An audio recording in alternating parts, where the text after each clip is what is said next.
The turkey wasn't even fully carved when my sister raised her glass. To Rachel, she said, "The world's oldest bridesmaid. For years running now, right?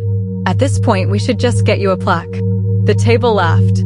Not everyone, but enough. My mother pressed her napkin to her mouth and said, "Jessica," honestly, in the tone people use when they don't actually want you to stop. My father looked at his plate. And me? I didn't do what I normally did. I didn't force a smile that never reached my eyes. I didn't rush to change the subject. I didn't feel that old, familiar burn crawl up the back of my neck. I just set my fork down, folded my hands, and smiled. A real one. Jessica noticed. I watched it land on her face, that flicker of confusion when a joke doesn't do what it's supposed to do. For 14 years, that joke had worked. Rachel gets quiet. Rachel gets small. Rachel changes the subject. Everyone at that table had the script memorized. Except tonight, I wasn't following it. "What?" Jessica said. "Come on, I'm kidding. You know I'm kidding." "I know," I said. "You always are." Something in the way I said it made my mother glance up. My father's fork paused, halfway to his mouth. Nobody at that table knew I had been married for almost 2 years. And by the end of dinner, they were all going to find out. If you've ever sat at a family table and been the punchline everyone else got to laugh at, if you've ever heard "they're just joking" when you both knew they weren't, this one's for you. Before I tell you how the rest of that night went, tell me where you're watching from tonight and what time it is where you are right now. I like knowing who's sitting with me for this one. Okay, here's the rest of it. My name is Rachel. I'm 36. I work as a compliance director for a regional hospital network back in Ohio.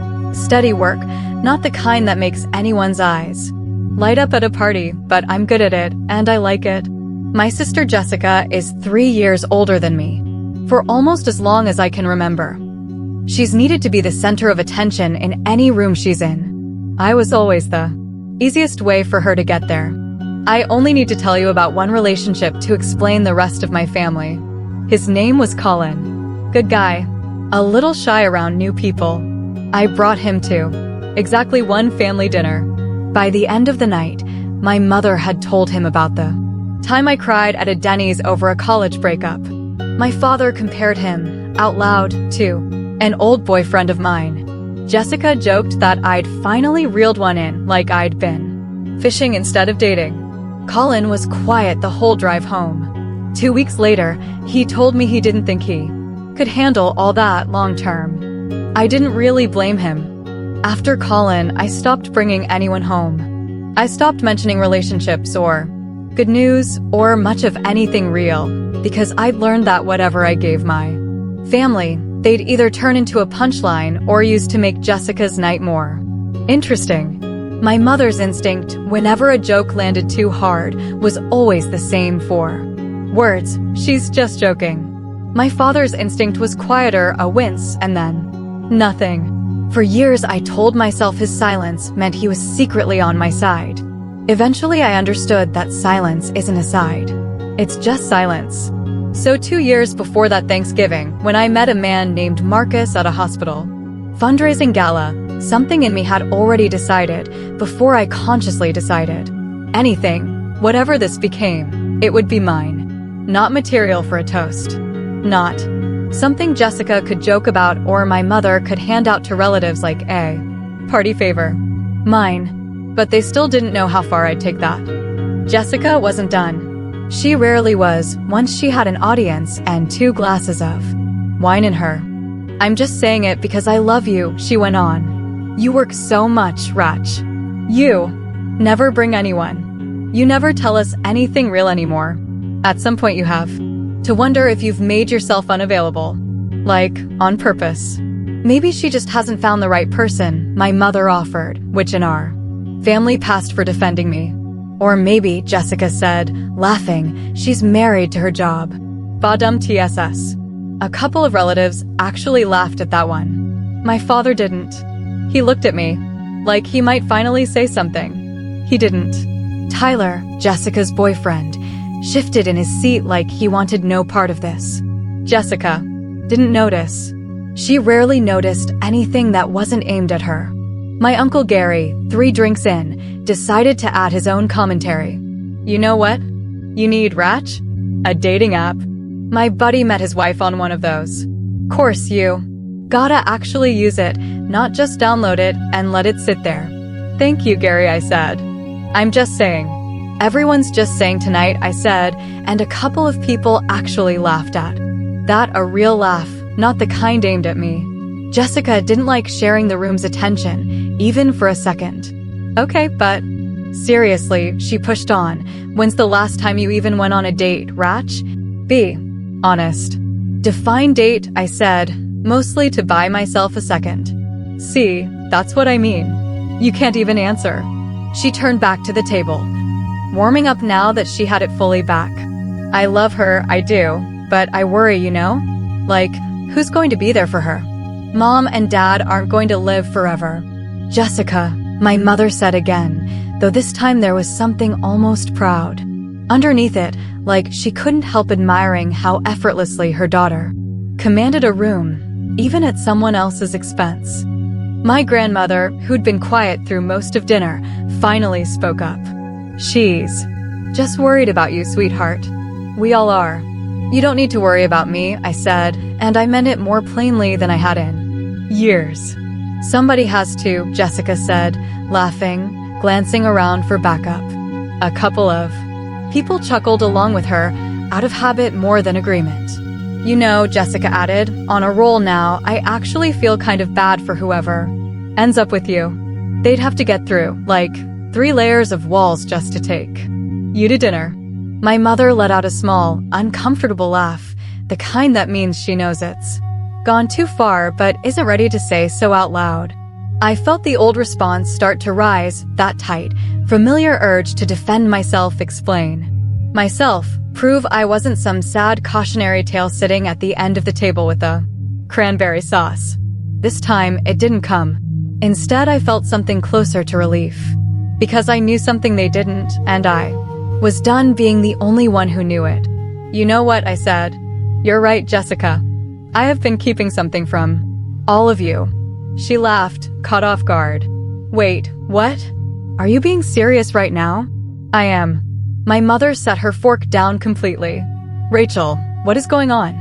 I need you to let me get through this before anyone says anything. The table went quiet in a way I had genuinely never heard it go quiet before. Okay, drama much? Jessica said, though her voice had lost some of its usual certainty. What? Are you seeing someone's secret or something? Something like that, I said. I reached up to the thin gold chain I'd been wearing under my sweater, the one nobody at that table had ever asked about, because nobody at that table had ever really asked me much of anything, and pulled a ring off of it. I slid it onto my finger. I'm not single, I said. I haven't been single in almost 2 years. I got married. Nobody moved. My mother's mouth opened and nothing came out, which if you knew my mother, you'd understand was its own kind of miracle. My father set down his coffee cup very slowly, like it might break if he moved too fast. Uncle Gary, of all people, was the first to speak. Wait, hold on, married? Like, legally. Legally, I said. You're what? Jessica said. Married? To who? Since when? His name is Marcus, I said. We got married at the courthouse almost 22 months ago. It's been real this whole time. 22 months, my mother repeated, like the number itself was the part she couldn't process. You've been married almost 2 years and you never told us? Jessica had gone very still, her wine glass forgotten halfway to her mouth. I watched her run the math in her head, every joke, every toast, every poor single Rachel she'd made in the last 2 Thanksgivings, all of it aimed at a woman who'd already had a husband the whole time.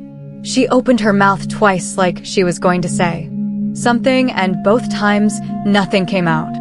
I don't think I'd ever seen my sister at a loss for words before. It didn't feel like the victory I might have imagined years earlier. If you'd told me this moment was coming, it just felt like the truth, finally sitting where it belonged. I could have answered my mother with 15 years of receipts. I didn't need to, because right on cue, the doorbell rang. I'd asked Marcus if I finally did this to come by around 7. Not for effect. Just because I didn't want to walk into that reveal completely alone, and because if I was finally going to stop hiding him, I wanted to stop all the way. That's actually him, I said, standing up. I asked him to come by. I walked to the door with the whole table silent behind me, every chair angled just slightly toward the hallway. When I opened it, Marcus was standing on the porch in a gray sweater, holding a bottle of wine like he wasn't sure if he was supposed to bring one, but figured it couldn't hurt. "Hey," he said, glancing past me at the room full of frozen faces. "Bad timing." "Perfect timing, actually," I said, and took his hand. He stepped inside, wiped his shoes without being asked, and said, "Something smells incredible," to a room that had gone so quiet you could hear the furnace kick on in the other room. My father was the first to stand up. He shook Marcus's hand and said, "A little hoarsely, nice to finally meet you," and I watched something in his face settle.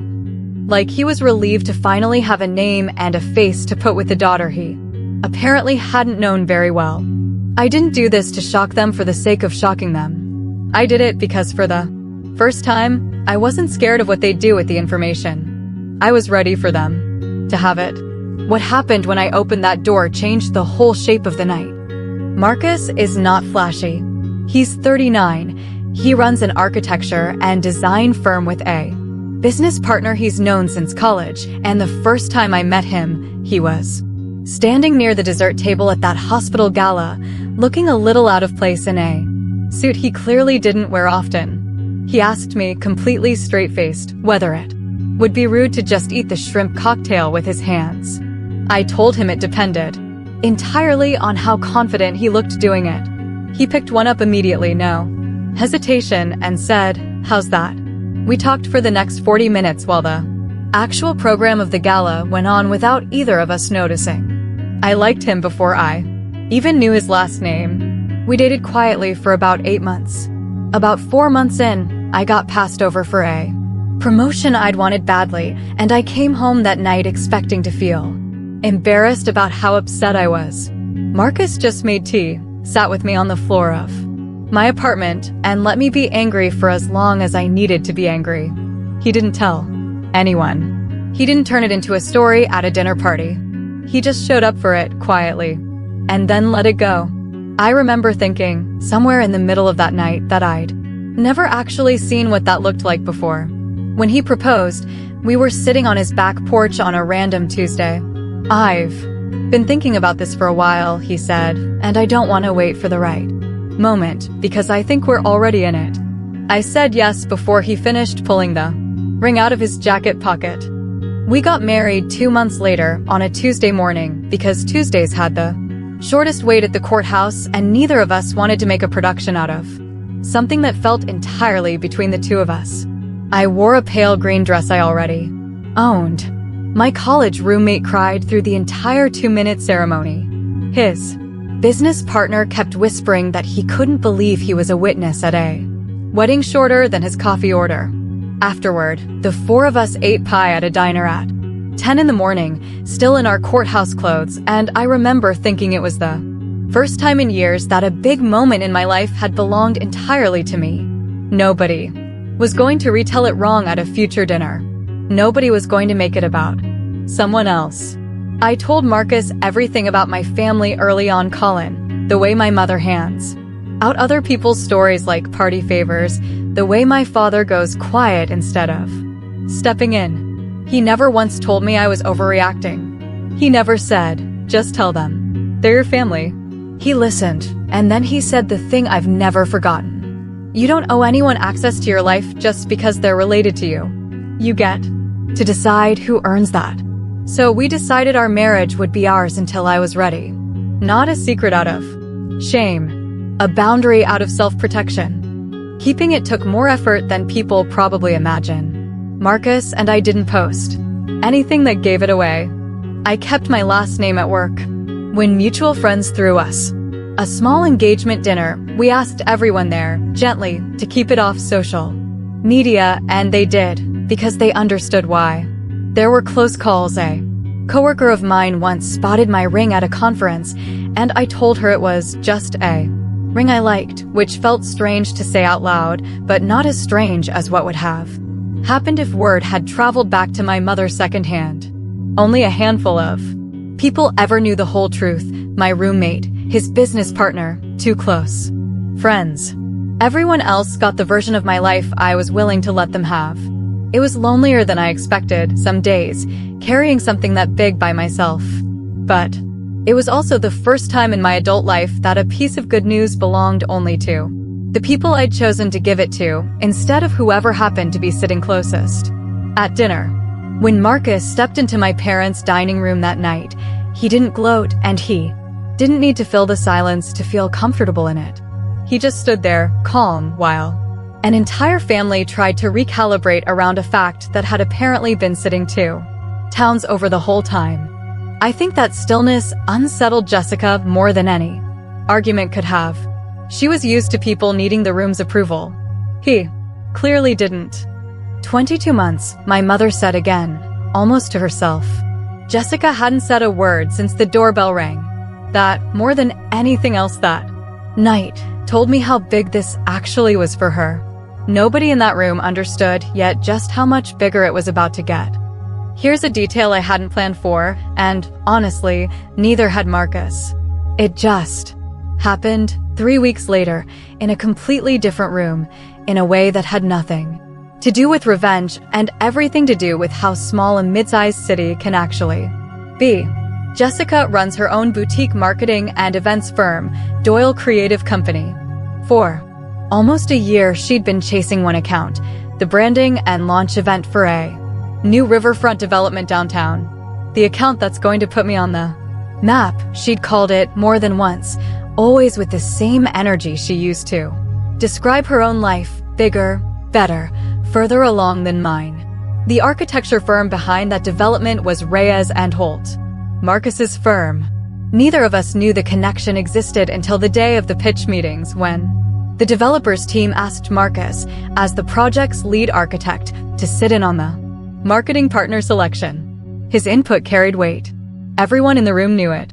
Jessica walked in with her deck and her usual confidence. Then she saw him at the table. I wasn't there. I heard about it afterward from Marcus first, in his usual understated way, and later, in a much more chaotic version, from my mother. According to Marcus, Jessica's face went through about 4 expressions in 2 seconds before she landed on a bright, slightly too loud, "Oh my gosh, small world." Well, I guess this should be an easy yes then, right? With a laugh that he said was clearly hoping the room would laugh along with her. Nobody did. One of the developer's project managers later told a mutual colleague that the temperature in the room seemed to drop the second she said it. Pitch meetings are supposed to feel confident. That one apparently started to feel like Jessica was asking for a favor before she'd even opened her laptop. Marcus told me gently that he didn't say much in the moment, just a polite nod and a neutral, "Let's see what you've got," because acknowledging a family relationship in that room wasn't his place, and because favoritism in either direction wasn't something he was willing to offer anyone. The pitch itself lasted about 40 minutes. Halfway through, Jessica apparently made a joke about how this one's basically a family discount, trying again to lighten the room. One of the committee members asked her, flatly, to walk them through how her campaign accounted for the development's proximity to the historic Mill District, a detail that had come up in every planning meeting for the past 6 months. Jessica paused a beat too long before answering, and the answer she gave was vague enough that 2 people at the table exchanged a look. The problem, it turned out, wasn't the awkward moment at the start. It was the pitch itself. Her deck felt like a template she'd used for 3 other clients with the city's name swapped in. It didn't reference the actual neighborhood, the river walk, or the history of that block in any specific way. A competing firm had clearly walked the site and interviewed nearby business owners, building a campaign around the development's real identity instead of a slogan that could apply to a dozen cities. The committee didn't choose Jessica's firm, not because of who she was related to, because of the work. Marcus told me afterward that he'd actually hoped, walking into that meeting, that her pitch would be good. Not because of any warmth toward Jessica specifically, but because he knew exactly what it would mean for me, for our families, if he had to sit across from a mediocre proposal from someone who shared my last name. He said there was no version of that afternoon where he was going to let the deck be worse. Then it was, out loud, to a room of decision-makers who were trusting his judgment. He'd built his whole career on people trusting that judgment. He wasn't going to spend it on a favor nobody had actually earned. Jessica found out about the decision the way most people find out bad professional news now, an email, forwarded politely, thanking her for her time. She called our mother before she called anyone else, and by the time the story reached me, it had already picked up a few details that weren't quite true, the way stories in my family always seemed to by the third or fourth retelling. She thought she'd already won. She had no idea who was actually deciding or how little that connection was ever going to matter. Jessica did not take it well. My mother called me 2 days after the decision came out, and I could tell she'd already had a full conversation with Jessica before dialing my number. "Rachel, honey, is there anything you can do? Maybe if Marcus just took another look." "Mom, I'm not going to ask my husband to reconsider a business decision because my sister is upset about it. But it feels unfair, like they picked the other firm just because things were weird with Jessica being your." "That's not what happened," I said. "And even if it were reversed, even if I'd been the one pitching against someone else, I wouldn't want him picking me because I'm his wife. That's not a favor. That's just going to make everyone doubt whether the work was any good." My mother went quiet. "Jessica thinks it's personal." "I know she does," I said. "But she's the one who tried to make it personal in that room, not him." Jessica called me herself 2 nights later, which surprised me. She didn't lead with an apology. "Did you know he was going to be there?" she asked, her voice tight. "No," I said. "I found out after you did. It just feels convenient, Ratch. You marry the guy, and suddenly I lose the biggest account of my career." "You didn't lose it because of me," I said. "You lost it because your pitch didn't say anything specific about the actual project. That's not a conspiracy. That's a deck." She didn't have much to say to that. The call ended a few minutes later, shorter and quieter than it started. Word got back to me anyway, because in my family, word always gets back to you. Jessica had told more than one relative it felt like nepotism working against her, which struck me as almost funny, given that her entire complaint was rooted in expecting nepotism to work for her. The family group chat, usually reserved for holiday planning, turned into a slow unraveling of 15 years of dynamics nobody had ever said out loud. My cousin Denise texted me privately, "I always thought Jessica took the jokes about you too far." I never said anything. "I'm sorry I didn't." An aunt sent a message to the whole group that just said, "Rachel, happy for you and Marcus.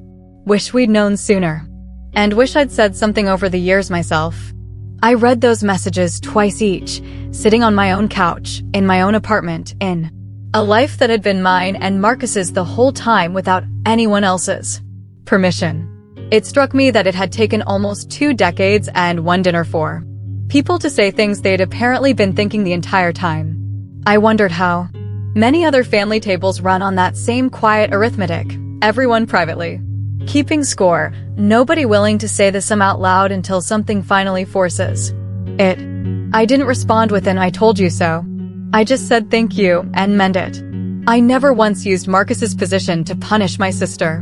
I never asked him to review her pitch differently in either direction. The consequences Jessica faced were the result of her own choices, the choice to try to leverage a family connection mid-pitch, and the choice over many years to build a public identity that had outpaced the substance behind it. Life has a strange way of putting people in rooms where the thing they've been performing finally has to hold up on its own. For a couple of weeks, holidays felt like a live wire nobody wanted to touch. My mother kept trying to smooth things over in the group chat with recipe links and photos of the dog, the way she always did when she wanted everyone to move on faster than they were ready to. Nobody moved on that fast. It took time for the dust to settle into something that actually resembled honesty instead of just quiet. About a month later, my father asked me to get coffee, just the two of us. That had never happened before. We sat in a corner booth, and for a while he just turned his cup around in his hands. Before he finally said, "I owe you an apology. Actually, I owe you about 15 years of them." I didn't say anything. I let him keep going. "I used to tell myself that staying quiet was staying neutral," he said. "That if I didn't join in, I wasn't part of it. But I watched your sister do that to you for years, and I never told her to stop. That's not neutral. I should have said something a long time, before you ever needed to hide an entire marriage from us to feel safe." He told me he'd thought about it a lot in the weeks since Thanksgiving, replaying specific dinners, specific jokes, moments he could suddenly see clearly now that he was actually looking. He mentioned my cousin's wedding, the toast, the way he'd noticed my face that night and said nothing. "I remember thinking you looked embarrassed," he said. "I just didn't think it was my place to say anything. I don't know why I thought that. You're my daughter." It wasn't a grand speech. It was just an honest man, a little late, finally saying the thing he should have said years earlier. I told him I appreciated it, and I meant that, too. He asked quietly if I thought Jessica had always been like this, or if we'd made her that way somehow by never pushing back. I told him I didn't think it mattered anymore whose fault the pattern was. What mattered was whether anyone was willing to change it now that they could see it.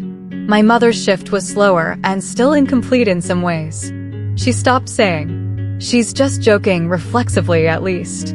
At Christmas, she asked me real questions. About Marcus, where we met, what he does, whether he liked her green bean casserole, instead of turning the conversation back toward herself or Jessica within 30 seconds. At one point she said, almost to herself, "I guess I always thought if I didn't make a big deal out of Jessica's comments, they'd stop mattering." I told her that wasn't really how it worked. She didn't argue. Jessica never gave me a big apology. What I got weeks later was a short text. "Congrats on the wedding, I guess. Should have told us sooner. Or maybe we should have been people you felt like you could tell." It wasn't perfect. It wasn't even really an apology. But there was a flicker of self-awareness in that second sentence that hadn't existed in her before that. Thanksgiving. I took it for what it was worth. Some people give you the full repair. Some people give you one cracked open sentence.